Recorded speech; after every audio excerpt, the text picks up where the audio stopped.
because obviously people told us what it was going to be like to have kids. But when you're hearing it, it's not really sinking deeply in.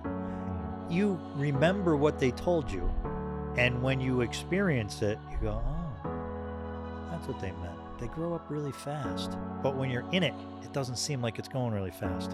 No. When they turn 18, holy shit, where'd the years go? I grew up in a very close-knit family. My older brother is only 22 months older than I am. My parents welcomed him into the world right after my mother's 21st birthday.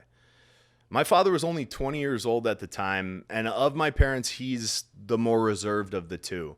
So as I grew older, it became increasingly clear to me that I lacked some of the historical context surrounding the kinds of experiences that helped shape the man who taught me how to be a man. This week on Circadian Rhythm, I sit down with him to fill in some of those gaps and have a few laughs along the way. Join me as I interview Timothy Scott Pelletier, the father, the husband, the entrepreneur, and my archetype for an honorable man.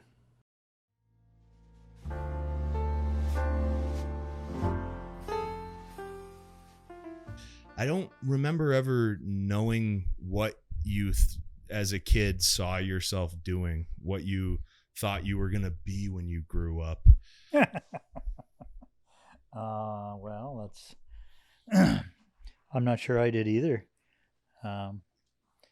When I was real young, I had an affinity for small engine repair, engines in general. I liked motorcycles and had my motorcycle time, and started with a little motorcycle that I built with a lawnmower engine and a frame that I got from Dan Burnett, the kid next door, and your grandmother said I couldn't have a motorcycle, so of course you had to have one. I got a mini bike. It wasn't quite the same thing. Yeah, I mean, that was like just the frame, the twist grip I couldn't afford, so it was reach down and move the throttle on the carburetor by hand. And a centrifugal clutch was like gold because they were like $30 back then. That was a huge thing. So the engine I got had one on it, and then that engine died or whatever, or I got a bigger one, so I saved the clutch and put that on there. And then I found out that I could take a brake handle from a regular bicycle and hook that up as my throttle, which was great until you know, unless your mind played a trick on you and thought you were going to stop and you squeezed the handle. Did you run into any trees like that? I hit a couple. Nothing too dramatic, but then I managed to get a secondhand throttle. And anyways, then I got rid of that and got the little 50 that looked like a motorcycle. Then I got the 70, and then I got the 100. How old were you when you started that, like the first little mini bike that you made? I got to say maybe like 12, 13, something like that. Because it was a progression over the years.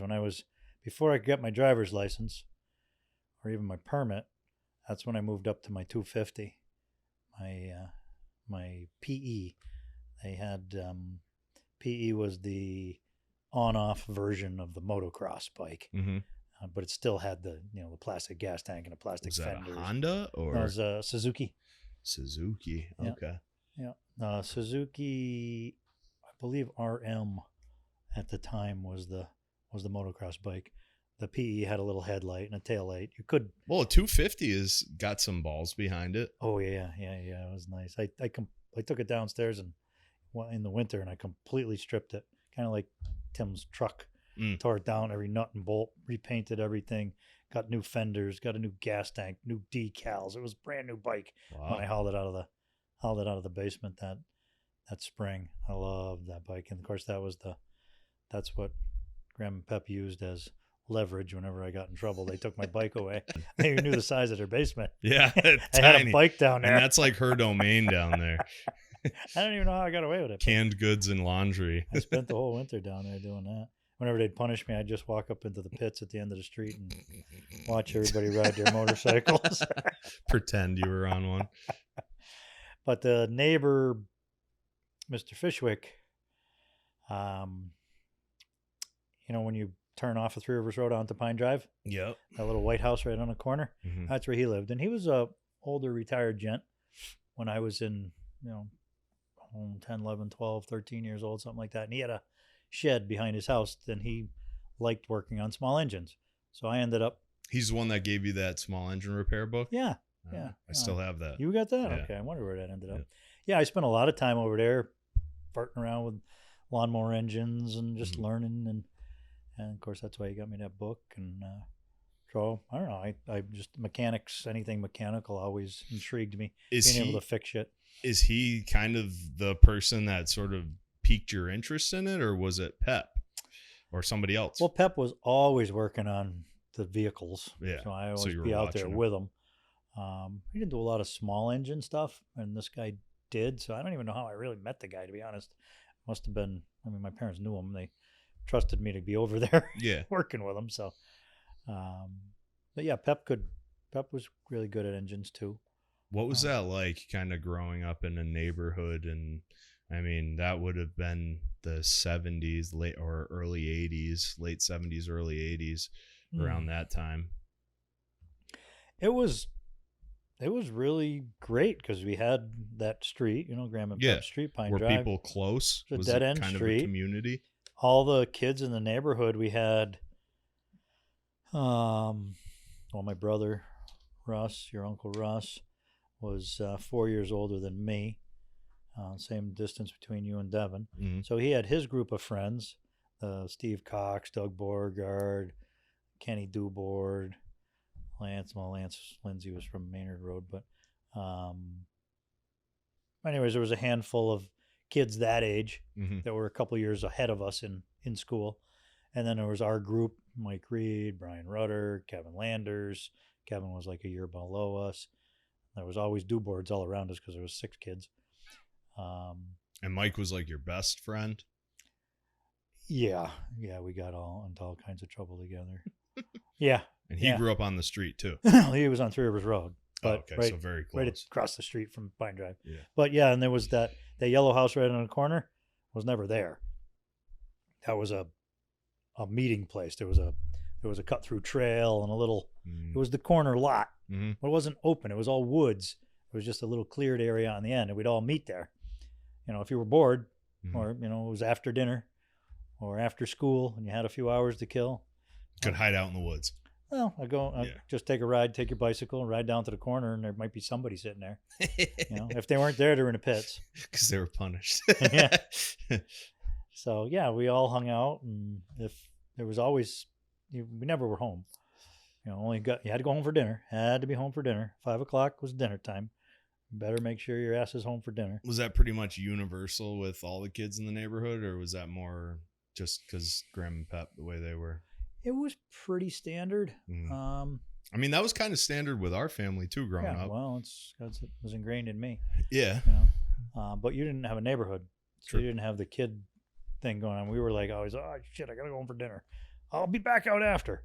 If I could manage to get out, because Graham and Pep were a little strict on that. But summertime was a little more lax. Summertime you weren't in school, so you'd get up in the morning and get yourself ready, dressed. If you weren't doing anything, if the folks didn't have anything going on because they were going to work or whatever, just disappear with the gang of kids for the day. See what kind of trouble you could get into in the pits or something. And so yeah, it was fun. You'd go over different people's houses and try to get with the neighborhood girls and play some spin the bottle and build a tree fort. I had a wicked tree fort in the back. So Pep was into the carpentry and the estimating, so I kind of gravitated towards that. He had a huge pile of scrap lumber behind the shed. I don't think the shed's there anymore. And I could have my pick of what I wanted in there. And he had a 5-gallon bucket of nuts and bolts, nails and screws, because every night he'd empty his apron. Yeah. It was full. A lot of them were bent. I had to straighten them if I wanted to use them. Straighten out the nails, and I could build my tree fort. And we all hung out in the tree fort. Mike and Brian, up behind Mike's house, we actually built a underground fort. I think you mentioned that. Dug a big pit Didn't somebody screw that up or something? It got filled in? It got flooded with water one time. Oh, right. Yeah, okay. But it was pretty cool. It's pretty cool. Put plywood over it, dirt over that, and if you didn't know it was there, you wouldn't know it was there. That was the idea, right? Yeah, all kinds of parties up there. So yeah, I mean, it was a good time. It was a different way of growing up than you guys grew up, because, like I said, you guys didn't really start hanging with friends till you were a little older. Yeah, you guys were really good about letting us have people up, though. And I mean, I didn't know anything different, so I would say that I wouldn't have it any other way. Yeah, but just a different way. I didn't have too many people at the house. I always wanted to get away, get out of the house. Yeah, you know. Was Uncle Russ similar in the way that he was growing up? Yeah, I'd have to say so. I mean, he was 4 years older than me, so I didn't, we didn't hang that much. Yeah. He was a lot quieter, did different things. I was hanging with Pep most of the time. What was your relationship like with him? Was he always trying to get you involved in stuff, or Russ? No, Pepe. Oh yeah, I was like his shadow, because we went fishing every weekend, and we weren't fishing. We were working on the boat, so we could go fishing. We had the camper in the campground up in Falmouth, and Pep had a boat on a slip up there for a long time. Oh, really? Yeah, we'd go up there almost every weekend, and we'd go out fishing on the boat and hanging out in Edwards Trailer Village. Was he supplying the fish market when Grandpap had it? Yeah, he was trying to. That was the idea. Now it makes a little bit more sense. He wanted to fish full time. Well, yeah, my grandma was going to run the fish market, and he was going to supply. Pep was going to supply the fish, but we never went fishing after he had the fish market, because he could never get away. It's a business, yeah. I mean, well, and it was an old building. I learned a lot about plumbing repair in that building. I'm sure miscellaneous stuff too. And the old glazing compound, reglazing windows, and the thing had an active stream running through it. Actually, because it was at the bottom of the hill, so all the water ran through the buildings. They actually had 2x4s they put into the concrete floor for forms to let the. So they figured not. Can't fight it. Yeah, just allow it to happen. Yeah. So yeah, and there was a lot of them were orange, and it was pretty dingy and ugly down there. That's where I met Don Miller. He was hiding down there? She was hiding down there. Don Miller. Who's Don Miller? You met Don Miller. She went to one of your gigs in Ludlow at the Lighthouse. Oh, yeah. She's a lot older. Blonde woman, curly hair. Yeah. She was dating Jeff or something, at that point, yeah. But when I was, 14? Yeah, 14, 15, something like that. They rented the upstairs apartment, because there was 2 apartments behind a fish market. In fact, Pepe lived in the upstairs one when he was a kid. Okay. He used to fish in the sewer grate out front. Did he ever catch anything? Nobody loved to fish so much as his Uncle Baby Joe told him, go out there and fish, and he'd just sit there. He'll tell you that story. He likes that story. I know I've heard it 1,000 times.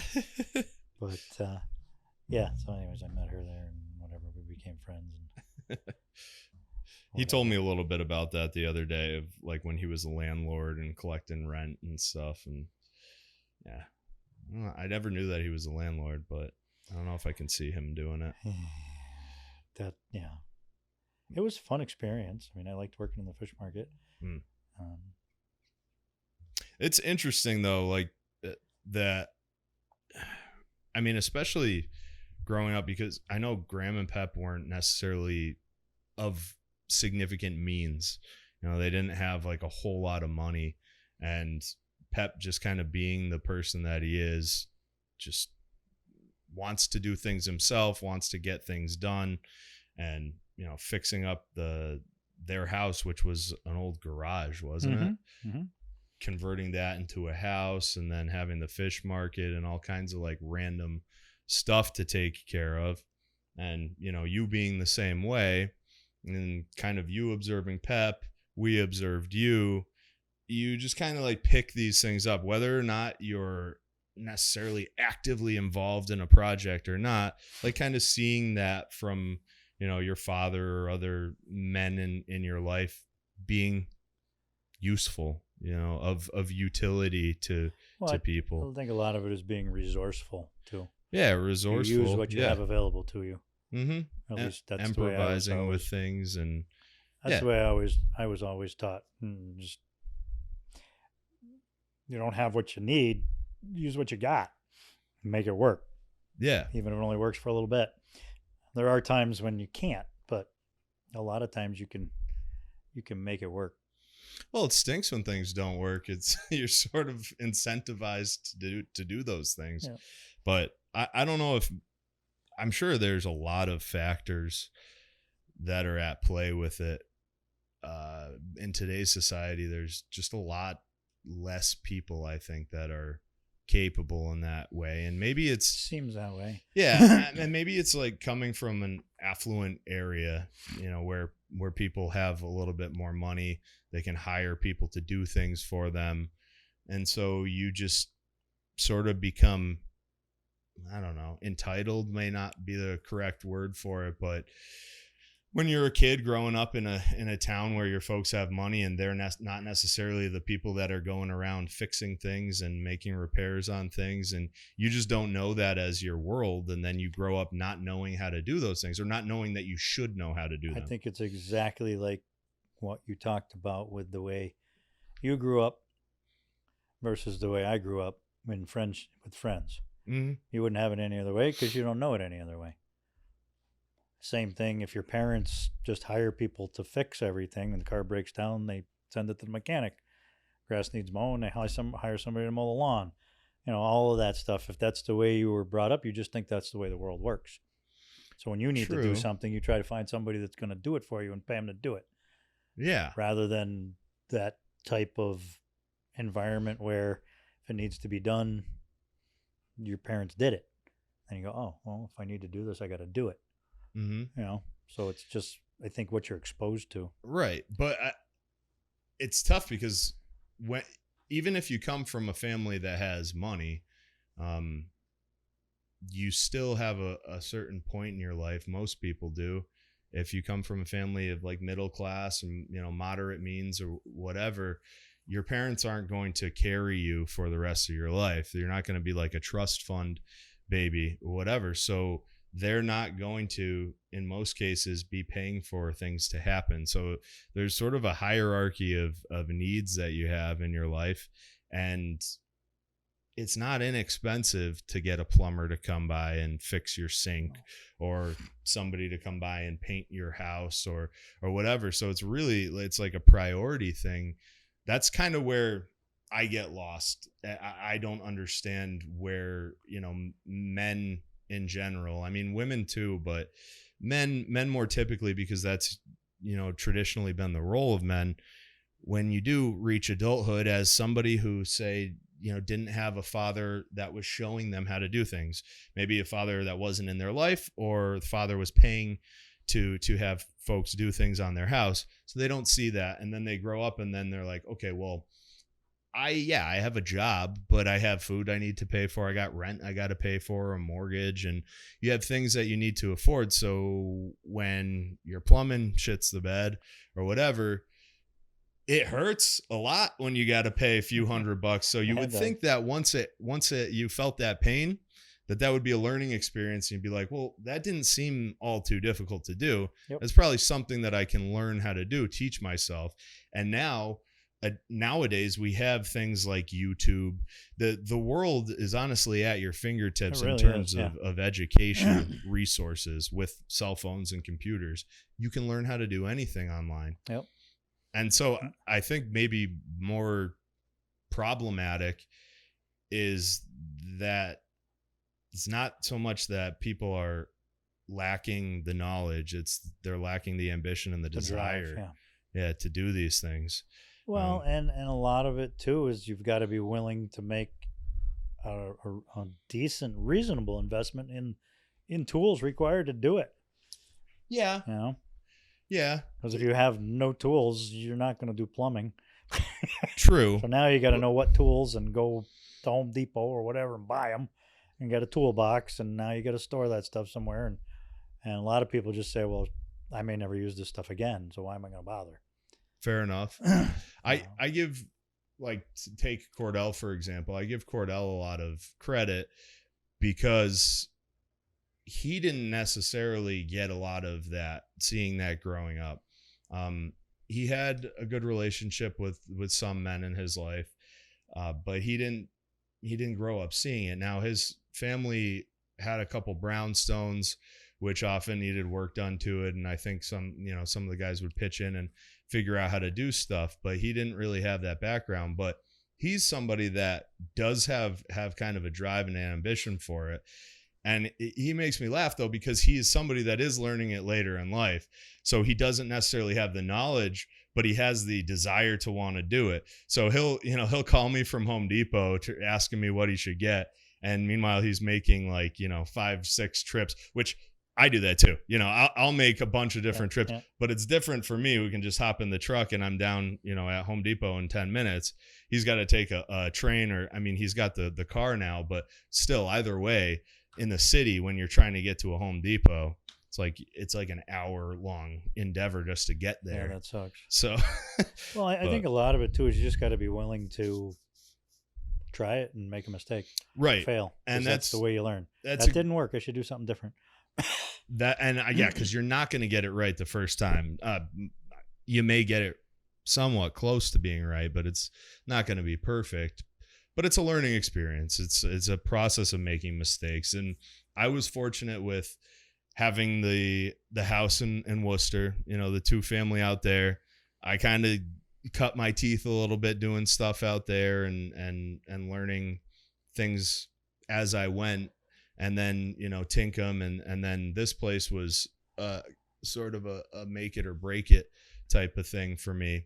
And it's been learning as I go, but mistakes, I wanted to actually hit on making mistakes, because mistakes are probably the best thing that I think can happen to any of us. Well, yeah, if everything goes smoothly, you don't really learn much because it never goes wrong, so you don't have to fix it. Right. What if you could... It's not necessarily only related to building things or whatever, anything. What single biggest mistake in your life do you think was the best learning experience for you?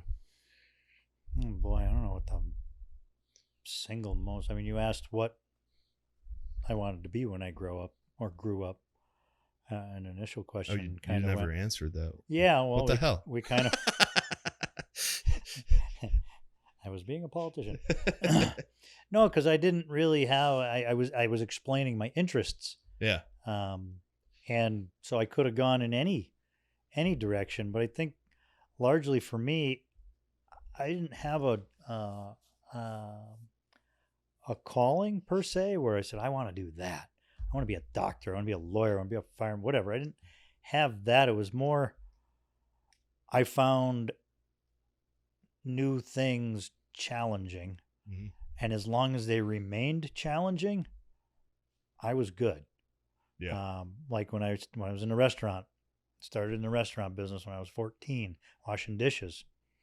It seems like a crap job, and it was. But it was challenging because I made it challenging. I wanted to see how fast I could get things done and do them well. And and on busy nights, it was insane in there. And you were overloaded with stuff. You'd try to keep up and you'd get buried under a mountain of freaking dishes.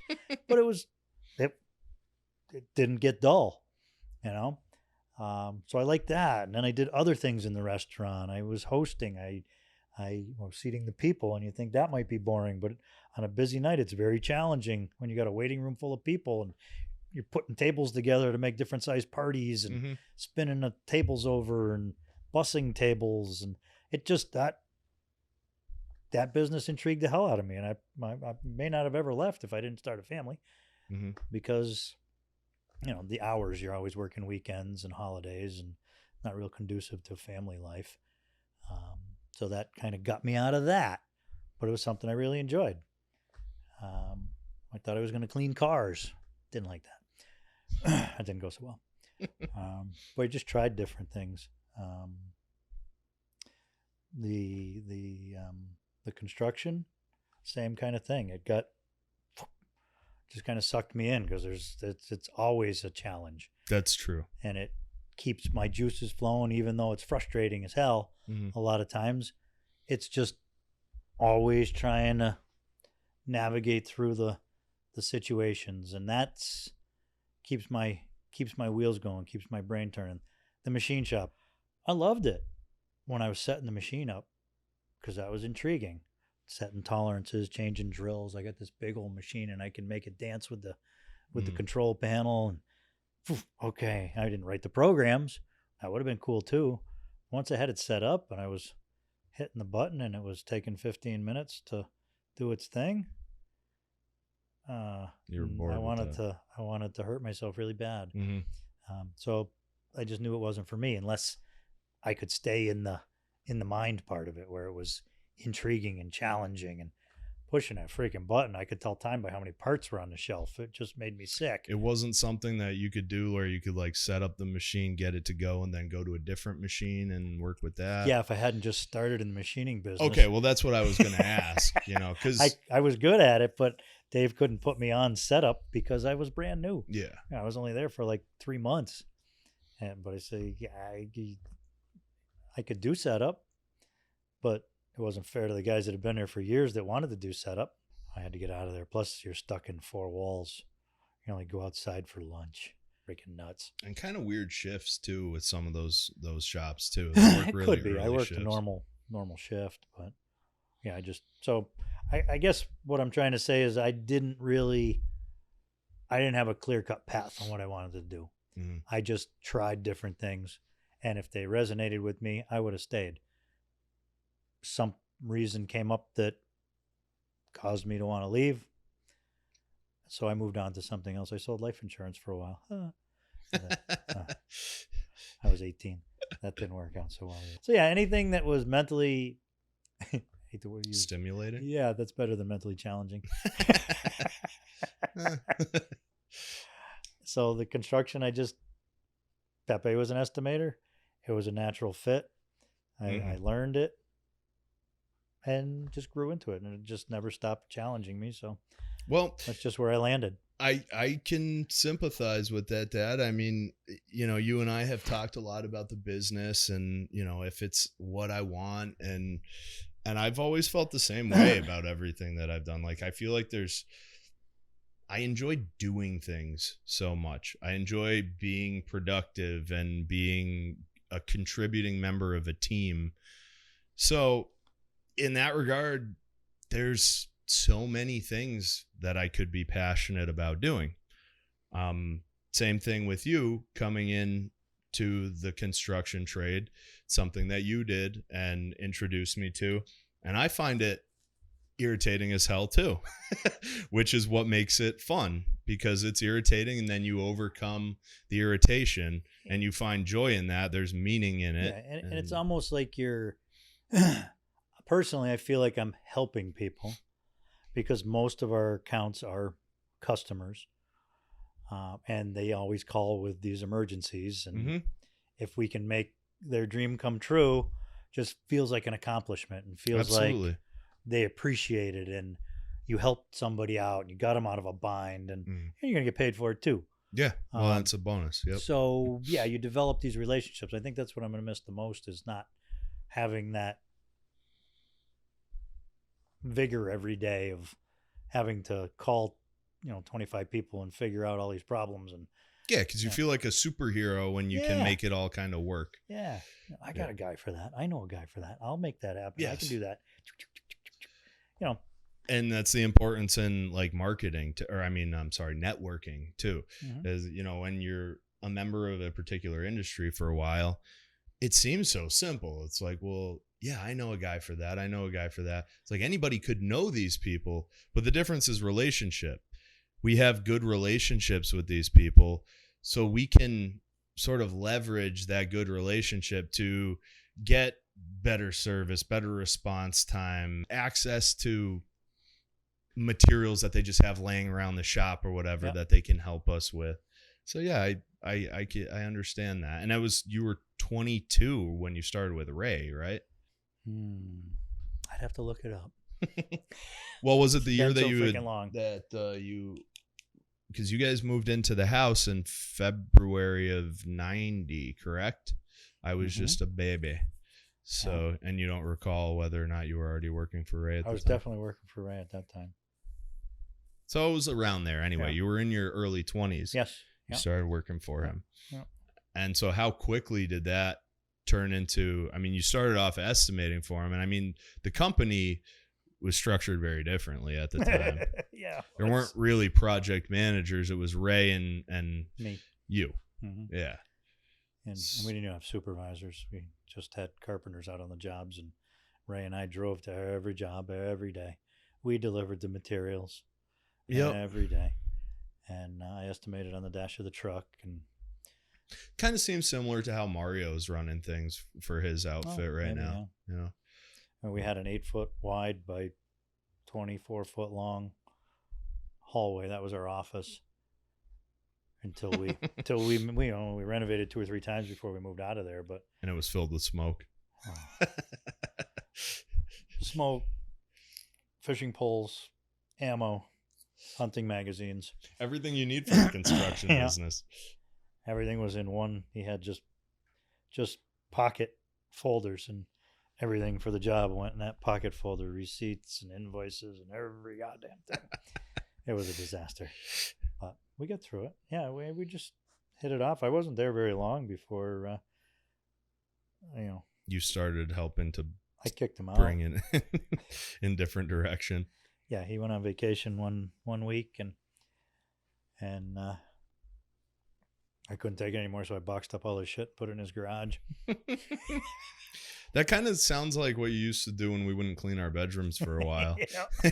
Except it would end up in a trash bag on the porch. He came back and flipped out, and I said, well, I can put it all back, but I'm going with it. Or you can find another spot for it, because this needs to be an office, and I can't work in all this shit.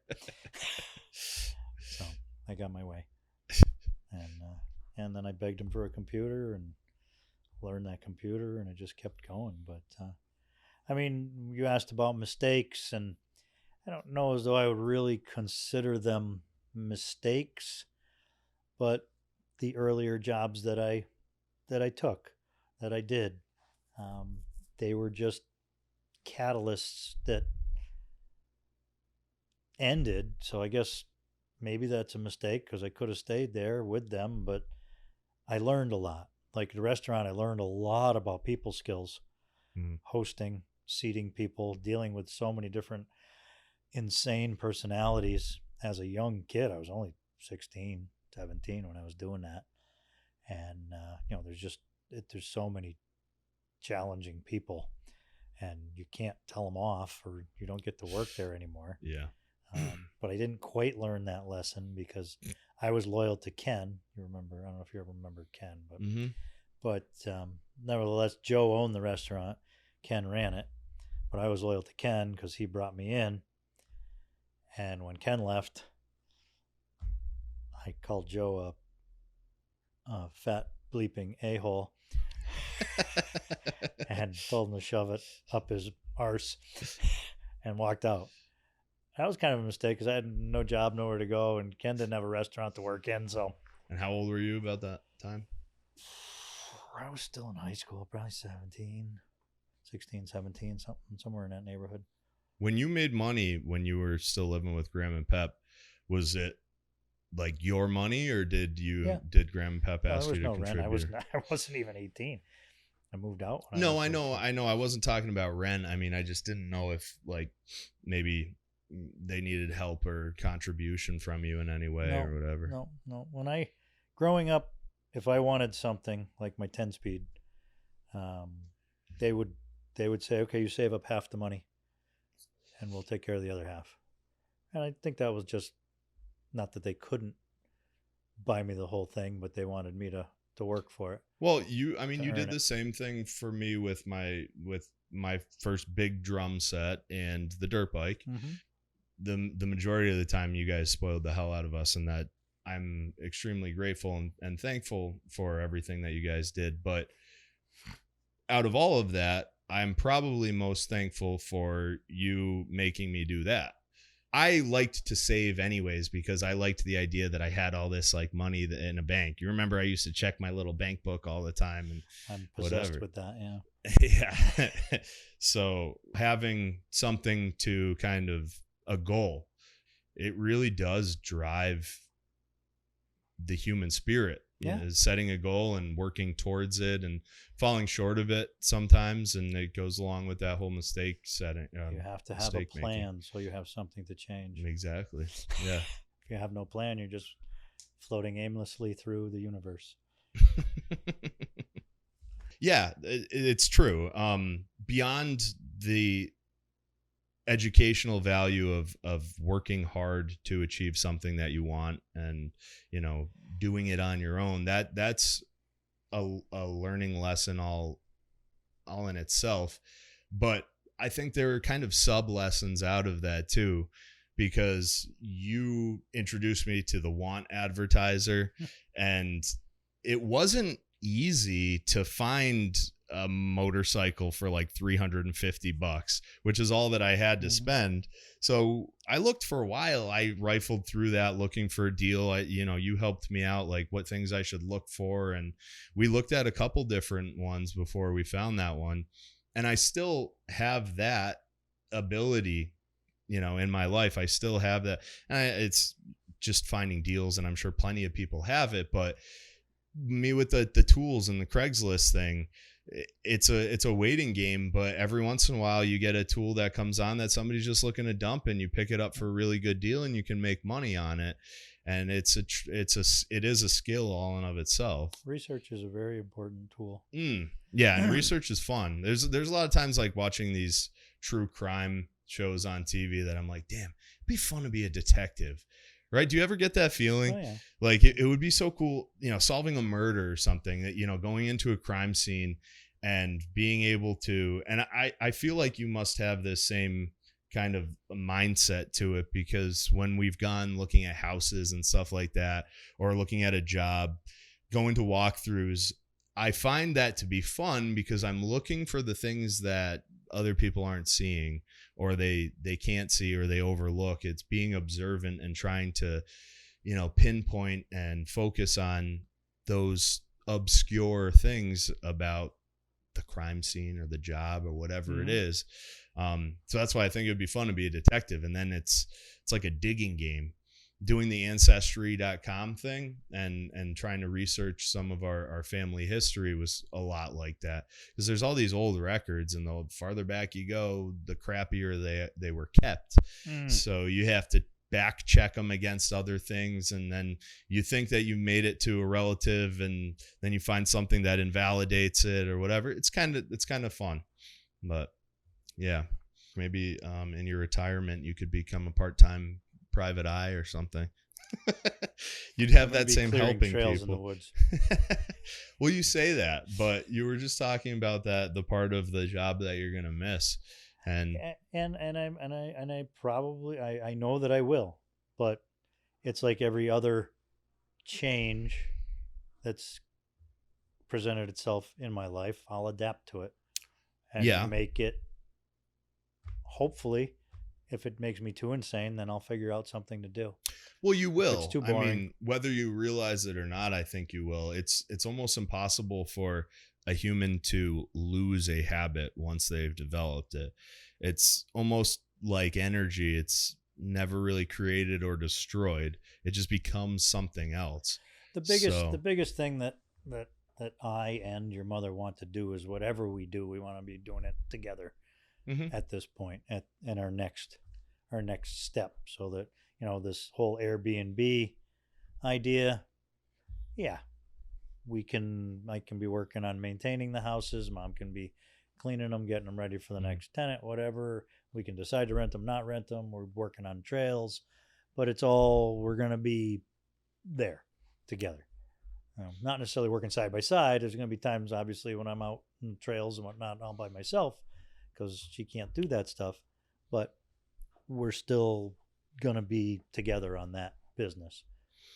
Do you ever consider starting like a community?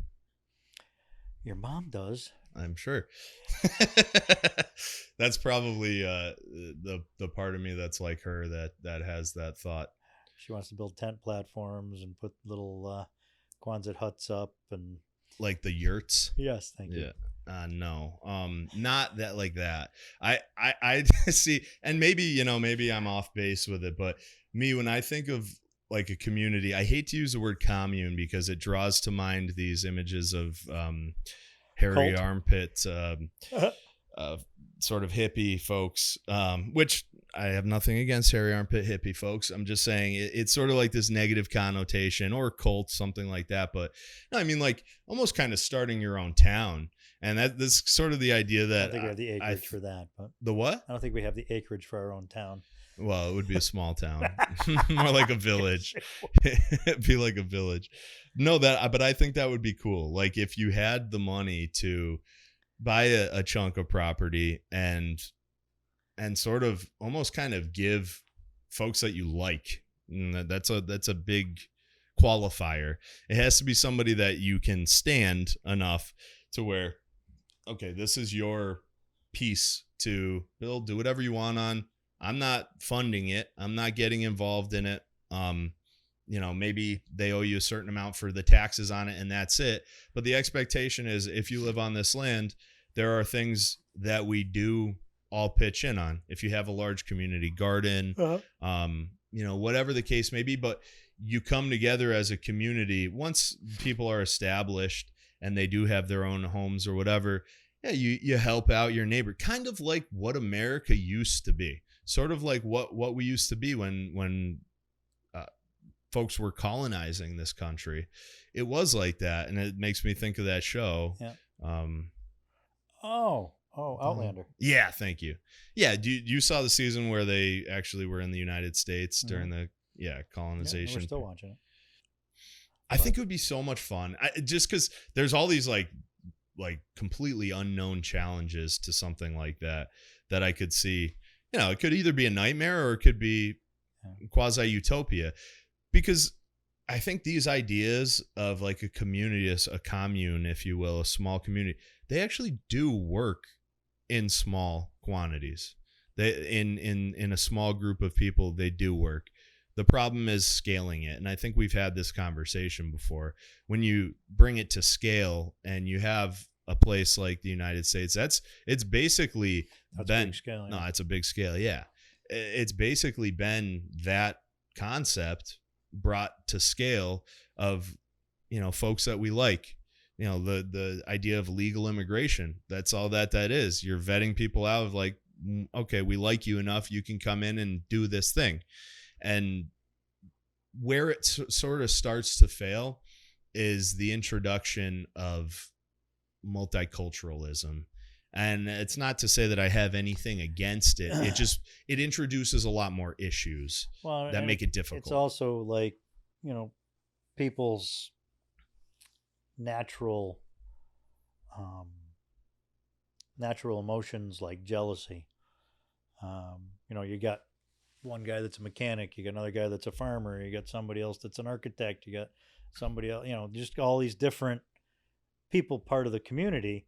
Mm-hmm. And all of a sudden, one guy feels like he's contributing more than the other guy, and it caused distension in the ranks. And well, I mean, the fact is that our emotions are tied to survivalistic concepts. Exactly. And why does he get that and I don't get, and I don't? Why does she get that and I don't? Why? That's also, not even taking into consideration the irrational things that folks want, because we're just talking about rational things that are related to survivalistic concepts.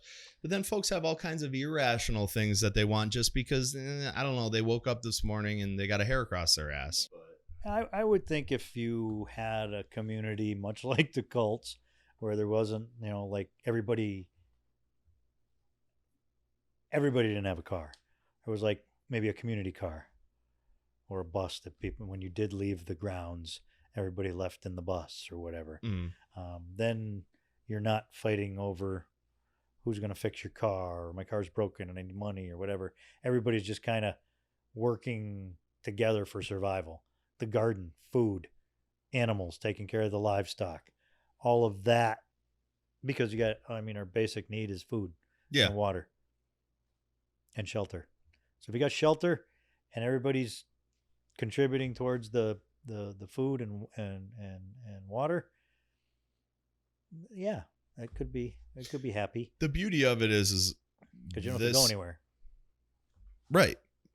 When it's You're your self-contained. community, you can make whatever rules you want. Right. You could invite people that, you know, you can't come here and live here unless you have $100,000 in your account or you have an active business or whatever. So it doesn't necessarily need to be a homesteading, like survival type of community. That could just be like a hobby part of it, you know? Yeah, but if you're going to have people that are leaving the community every day and going to jobs, Mm-hmm. Well, no, not well. and there's a community event and they can't make it because their job has got some important thing going on. Right. But what I'm saying is that's like, you make your own rules. It doesn't necessarily have to be a community that, you know, community event attendance is mandatory. I'm just saying it could be just a bunch of folks that live around each other and that help each other out, kind of like a neighborhood, you know, like just going back a little bit in time to like maybe the 80s or something. But anyway, it's just kind of a silly idea, something that could be explored a little bit nice, more. but you'd need a whole group of open-minded people. Like-minded, I think. Like-minded. They buy into the same sort of thing that you want. But yeah. I wanted to talk a little bit about fatherhood. Okay. Because you're a father. I remember. You became a father at 21 or 22? What? No, it was 20. 20. Jeez, you couldn't even drink yet. Oop. And I'm sure you didn't have a single drink until after you turned 21. Right. What are you? Sure, you can go with that. You've had a lot of time. Tim's what, 36 now? That's probably the biggest mistake I ever made, was all the drinking I did, because I turned into a complete knucklehead. Yeah, no, I've made a lot of mistakes drinking too, which is probably why I don't do it too much anymore. But anyways, fatherhood. You've had a lot of time as a father, 36 years. Just generally speaking, if there would be something different about either how you were a father or the manner in which you raised kids or whatever, what do you think it might be? Well, yeah, I've actually given that a lot of thought, because, and mom as well, we were raised with very strict parents. Mm-hmm. We both had curfews. We weren't allowed to do a lot of things.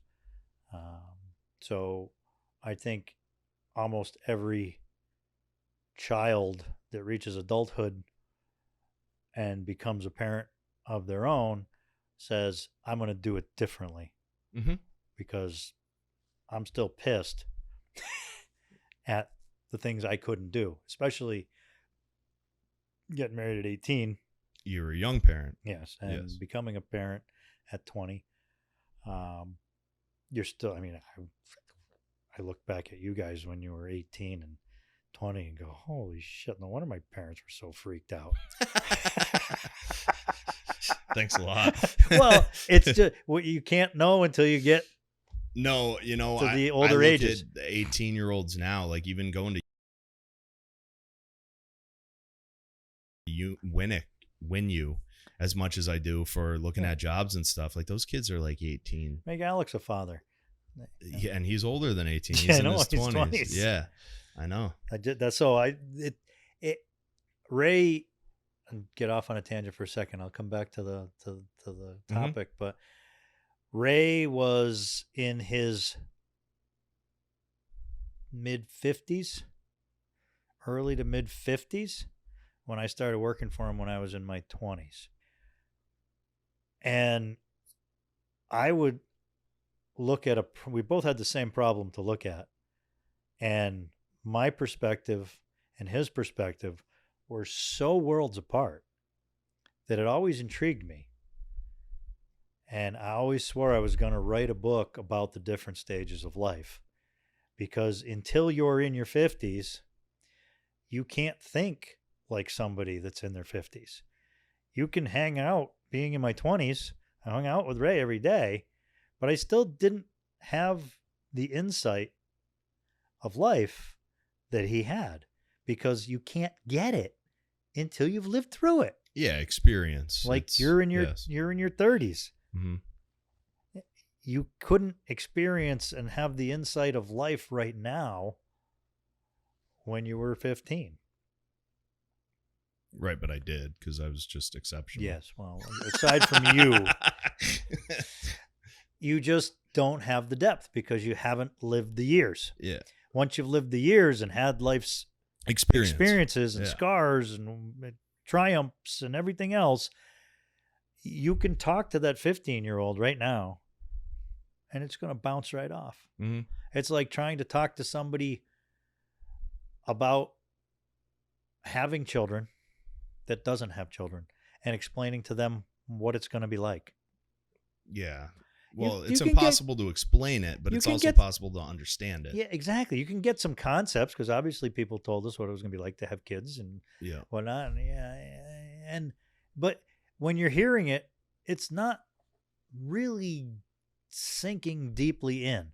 Mm-hmm. You remember what they told you, and when you experience it, you go, "Oh, that's what they meant. They grow up really fast." Mm-hmm. But when you're in it, it doesn't seem like it's going really fast. No. When they turn 18, you go, "Holy shit. Where'd the years go? I have trouble remembering when you guys were 2 and 3 and 4 years old because so many years have passed." I mean, I have the highlight reel and I can watch the movies, but all the little minutia details, this mom goes crazy because she remembers a shitload more than I do. But I'm perfectly imperfect, and that's one of my perfect imperfections. Is I have recall, but I don't have finite recall.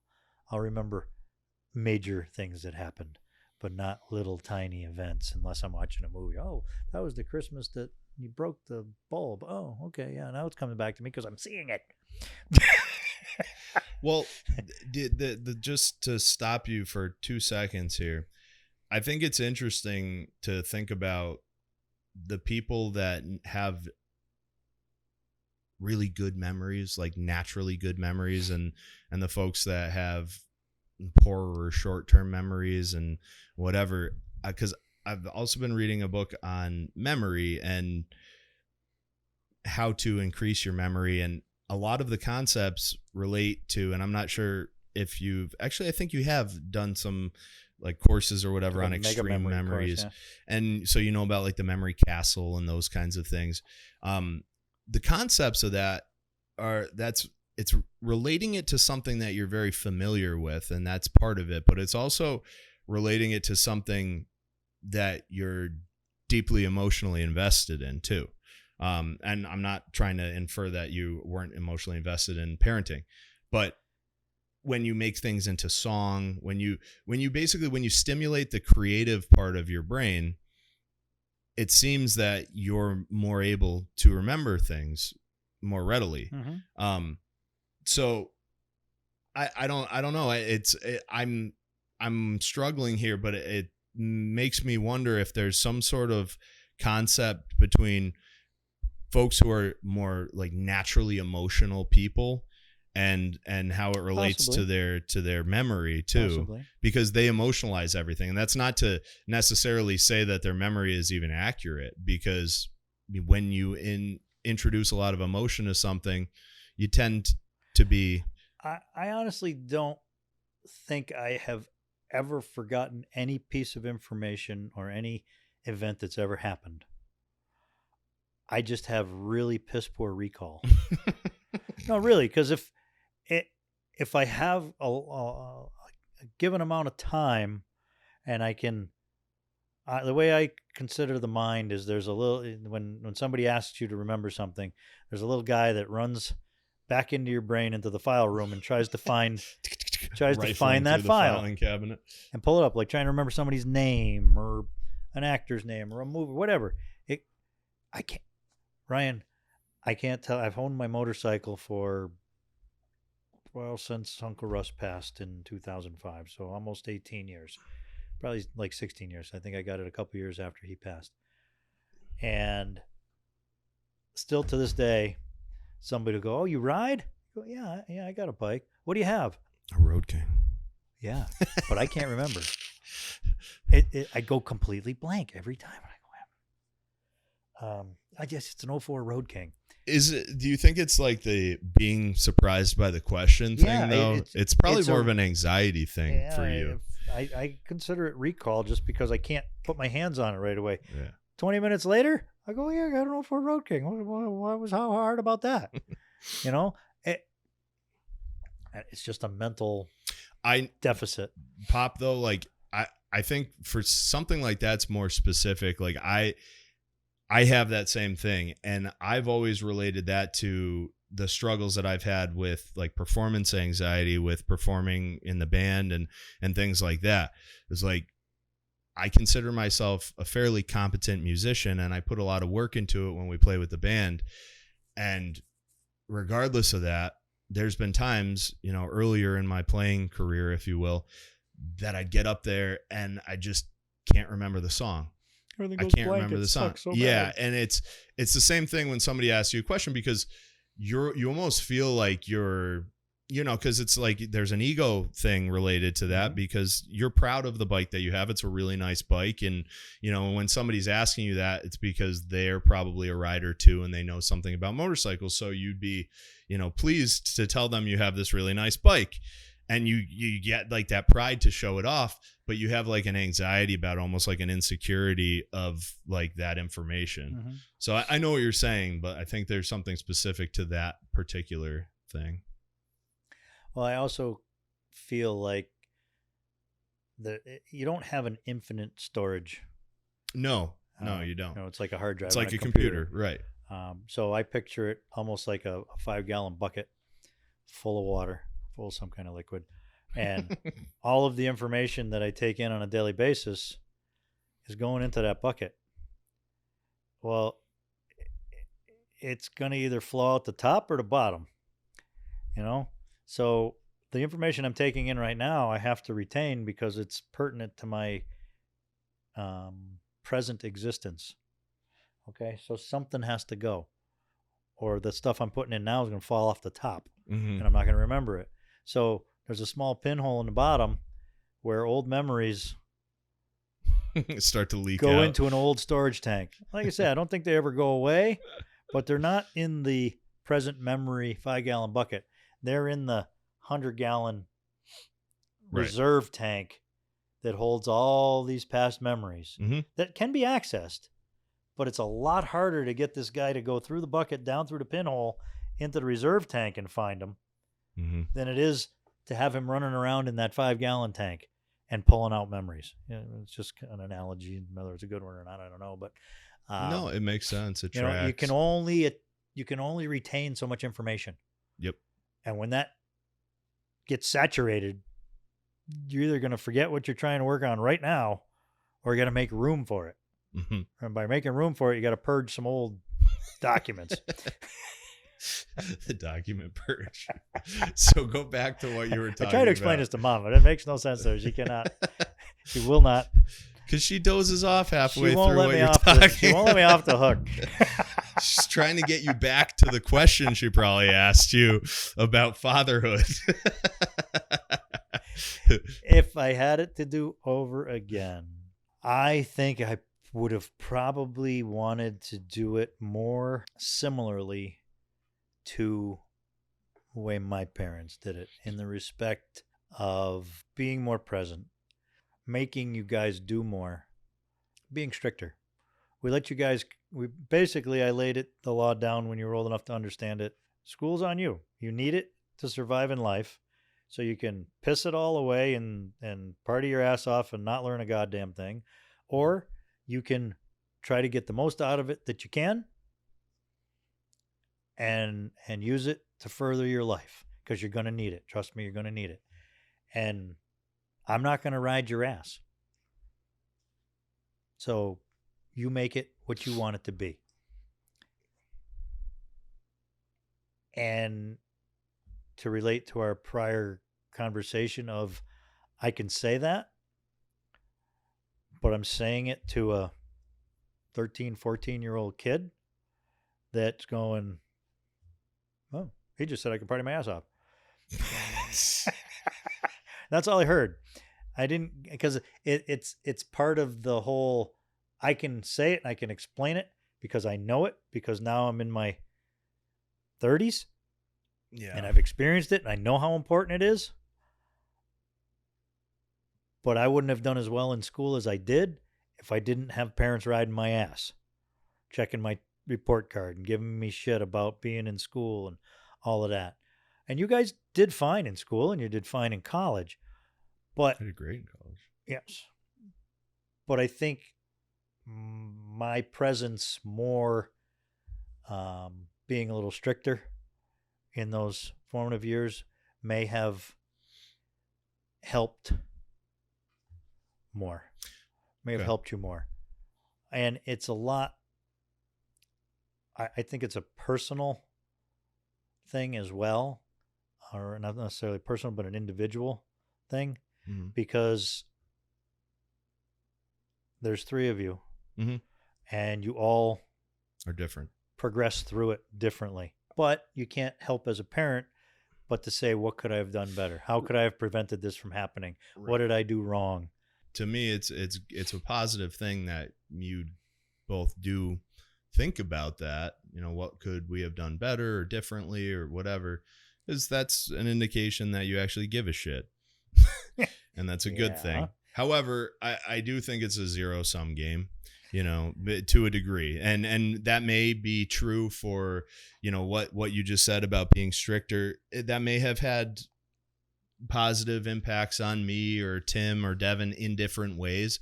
I think generally speaking, the way that you guys parented was the way that I would have chosen to have parents, you know, and because it was the right amount of control at the right times, I think.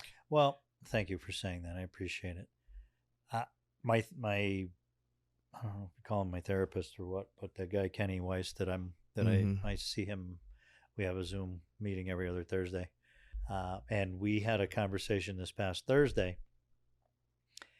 And it's funny because this parenting subject came up, and he said, "Tim, I know a tremendous amount more now than I did way back when I had kids. And as much as I know, and I teach this stuff, and as much knowledge as I've gained, if I had a child today, I couldn't probably apply 25% of the teachings because life gets in the way. You can't be a perfect parent. Nobody can be a perfect parent. You cannot raise children without, fucking them up. Right. To a degree. Yeah. It's going to happen. I don't care who you are. And even myself, knowing what I know, I could not raise the perfect child. And it's individual to the child, too. I could not be the perfect parent. Well, yes, it is. But if you are aware of all the nuances, you should be able to tailor that child's personality with the knowledge that you have.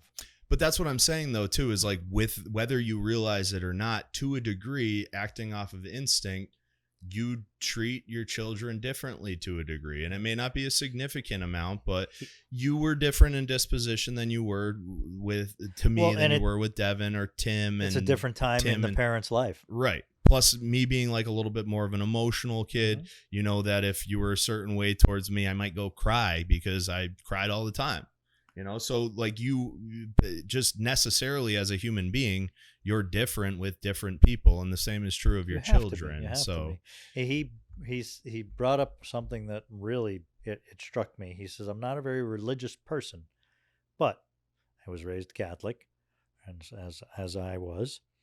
And he said, "Even God, who's God, was not a perfect parent. He sent us his only son." Mm-hmm. And he was a communist. No, but he picked Judas as his friend, as one of his guides. He's a traitor. And he was a traitor. And God couldn't prevent that from happening. And Jesus proclaimed God was everything, was perfect, was the perfect soul, he was God. And when Jesus was put up on the cross after Judas betrayed him, he was up there and he kept saying, God, Father, why have you forsaken me? And at that moment, Jesus realized that God wasn't perfect. He was his Father, but he wasn't perfect. He sent him down here to save us, but couldn't stop him from making mistakes. So even God wasn't perfect. And that's why once Jesus realized that, had that epiphany, that is why he was allowed to rise again and ascend into heaven. And that's why we all need to forgive ourselves. Yeah, it's a good point. And I was like, wow. Because he's like, Tim, hey, you did the very best you could. You need to forgive yourself. And I'm like, holy fuck. Huh. Well, shit, if I can't even compete with God, you know. You wouldn't be the person you are today and know the things that you know today if not for the mistakes that you made throughout your entire life, and more specifically to this point in parenting. So it's hard to say, having the knowledge now and then going back and, okay, but you have that knowledge and you've come up with these ideas and these theories of how you might be better because of your entire experience. And so in a lot of ways, like, there's that saying that children actually, but your children actually raise you to a point. And especially when you're a young parent, like I feel like in a lot of ways, and this is a positive thing, that like we kind of grew up with you guys. Because you were young. Oh, yeah. I remember, having your friends over for the fires and stuff. And that was awesome. That was like one of the best parts of my childhood, I think. It was really cool. I mean, but you did the right thing. You made us go to bed at a certain time so you guys could have your time. And that's when all the debauchery happened. Most of the debauchery. There was some that spilled over into the kids still being around, but nothing ever too horrible. But it was, it was, for me, it was all a really positive experience. And to Kenny's point about childhood traumas and fucking up your kids, it's really harsh rhetoric and semantics using those words, because all it really describes when you talk about trauma or fucking somebody up is just that we all have inconveniences and things in our lives that we were uncomfortable with, or we wish were a certain way, a different way, or whatever. But circling back to our earlier thing about mistakes and things in our lives that we learn from, we would not be strong individuals if not for things that we've had to overcome that were less than ideal. Well, so. And part of it is recognizing your perfect imperfections. Mm-hmm. And where a lot of times we go through life just being and acting on autopilot, and we may not, we're just, it's an automatic reaction to whatever's going on. But when you can, you may not ever change that, but when it stops being an automatic reaction and goes to, oh yeah, I did that again. You recognized that you did it. So it's actually a thought in your mind. It's something you're aware of, where when you're on autopilot, you're just doing it. You don't even know you did it, and you can't understand why people are bent out of shape at you for whatever whoever you're with or whatever it was. But when you may still do it, like I said, but now you recognize it and go, oh. Now you're conscious of it. And as you become consciously aware of these things, you then will hopefully develop a sense of, I'm going to do it again. Do I want to do it? Or should I stop? And you can prevent yourself from doing the same thing. Or some things you're just okay with. It's it's an imperfection. It's one of my perfect imperfections, and this is the way I am. Mhm. I have no intention of changing it.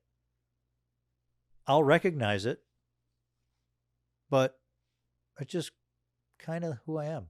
Right. And because you have to, and part of the program is identifying your needs and wants, your likes and dislikes, and your values,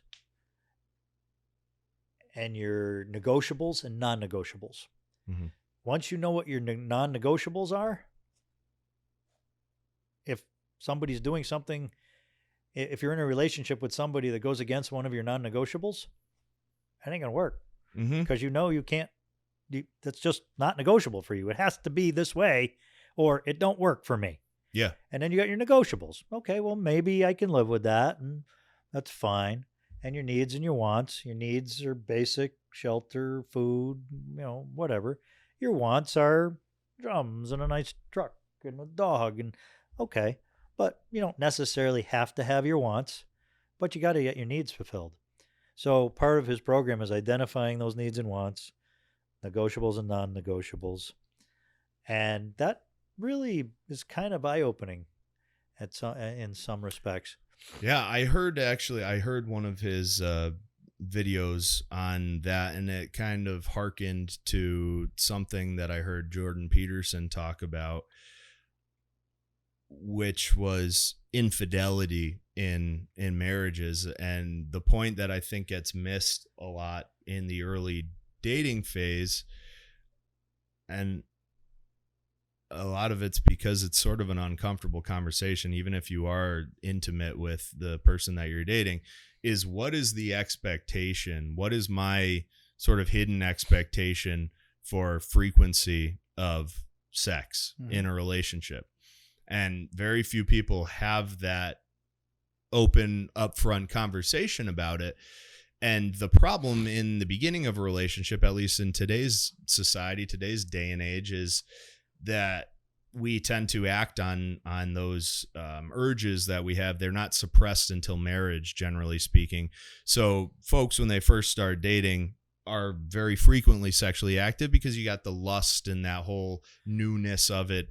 And the assumption made by men mostly kind of wish you grew up in your generation is it's overrated. I wish I grew up in like the 50s, but anyways, the assumption is that frequency is going to continue, right? And for men, like, that's the assumption. For women, it's like, I think they know that it's, it'll taper off, and they're enjoying it at first a lot. And then there's, a more of a familiarity, and it doesn't need to happen. It's a bait and switch, maybe, but I think it's an unconscious bait and switch.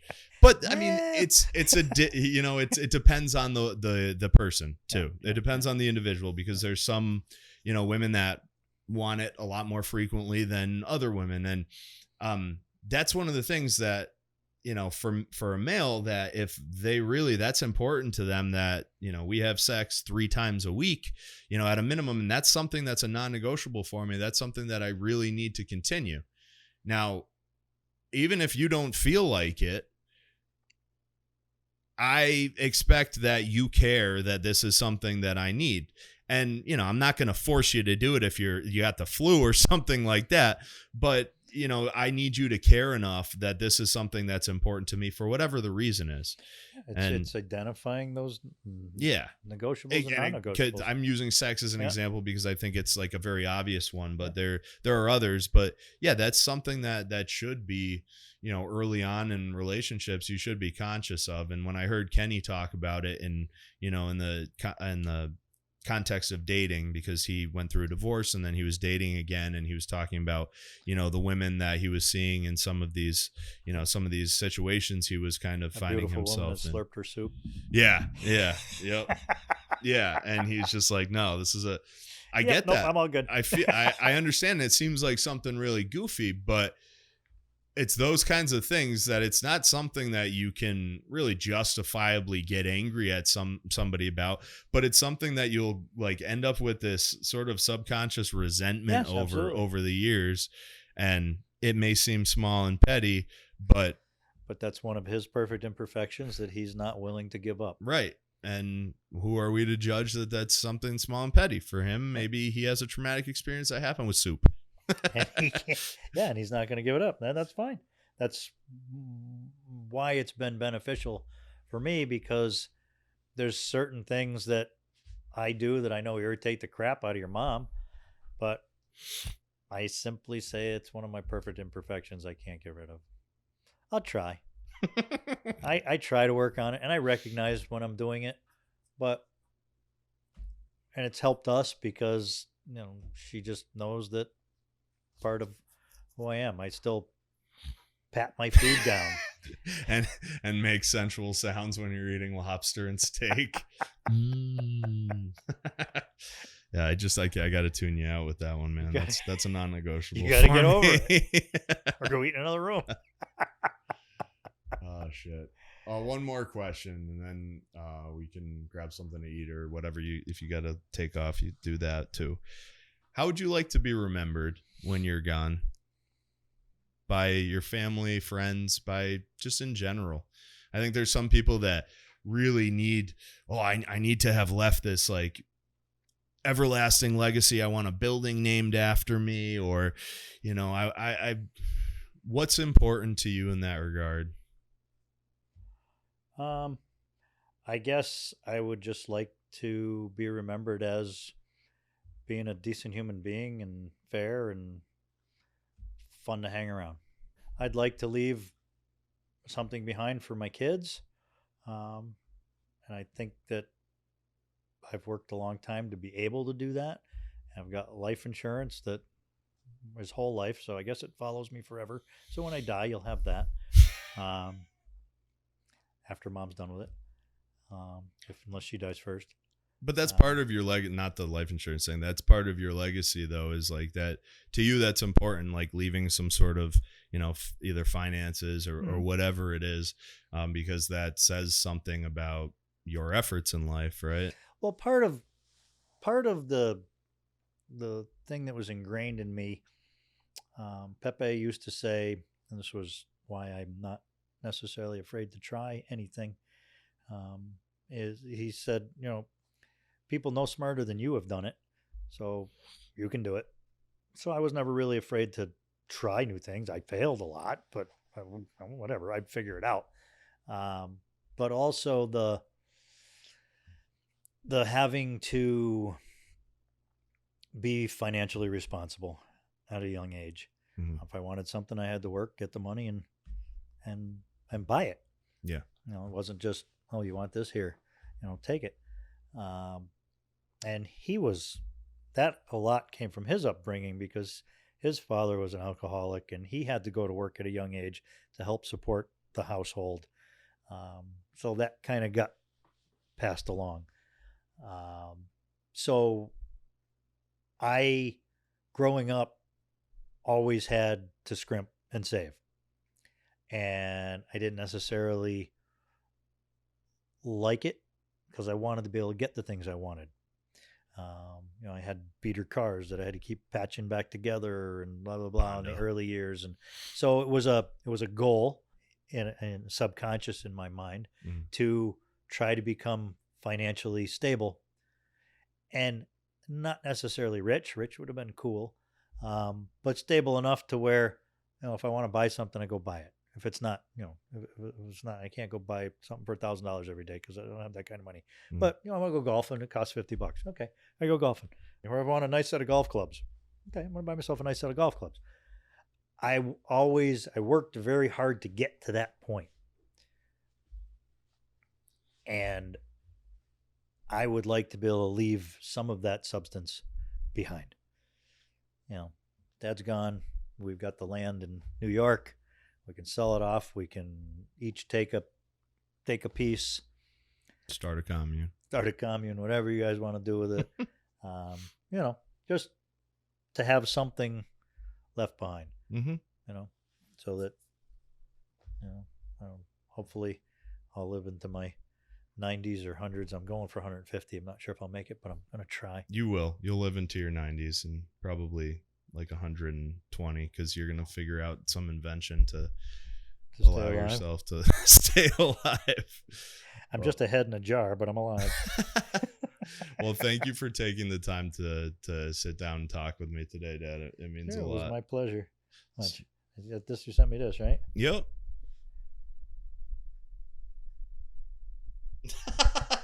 Probably it's bringing you to a fucking video that you watch.